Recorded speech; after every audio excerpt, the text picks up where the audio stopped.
Bharuch sub jail નજીક આવેલ નગર રચના યોજનાવાળી જમીન ઉપર જેલ પ્રશાસન દ્વારા દિવાલ બનાવવા સ્થાનિકોના મકાનો તોડવા માટે ધમકી આપવામાં આવતી હોવાના આક્ષેપ સાથે રહીશોએ કલેક્ટર કચેરી ખાતે આવેદનપત્ર પાઠવી રજૂઆત કરી છે।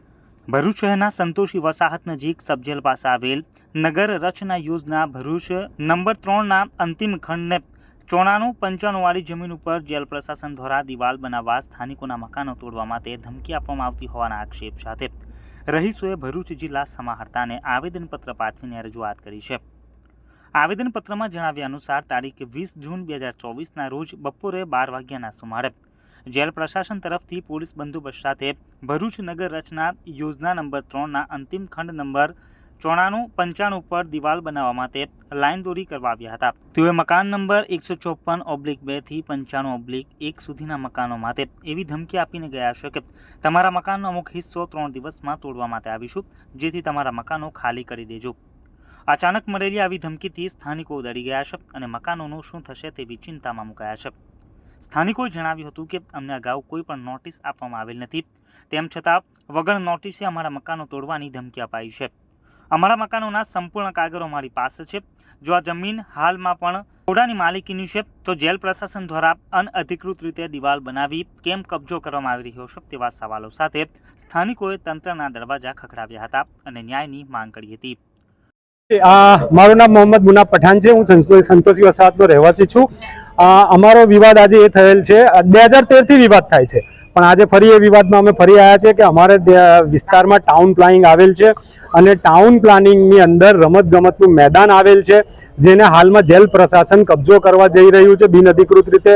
ગઈકાલે આવીને ખોટા મારી દીધા અને કેટલાક અનેક ઘરોને મૌખિક દાદાગીરી ધમકી કહી શકાય, કોઈ કાયદાકીય જીતે નહીં અને તમે ઘર ખાલી કરો, અમે બુલડોઝર લઈને આવીને ઘર તોડીશું।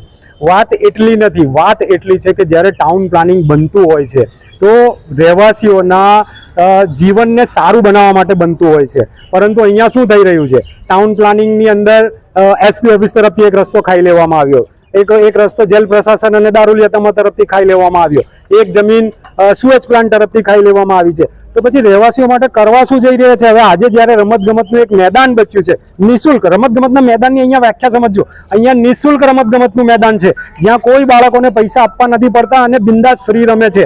આખા પશ્ચિમ વિસ્તારમાં એક જ રમતગમતનું મેદાન આવ્યું છે। સાહેબ, ભરૂચ જિલ્લામાં તપાસ કરો, સરકારે કેટલા રમતગમતના મેદાન આપ્યા પણ છે કે નહીં, તમે તપાસ કરો। અને આ વસ્તુ હું અહીંયા એ જ બોલવા માંગુ છું કે હવે બાળકો રોડ રસ્તા પર રમશે અને ગલી કચીઓમાં રમશે। હવે શું ચાલશે? તમને મજા આવશે આ વસ્તુની? તો અમે લોકો વાંધો નહીં, અમારા બાળકો લઈને હવે સંતોષી વસાહતના મેઇન રોડ પર રમીશું, બીજું શું ફરક પડી જશે?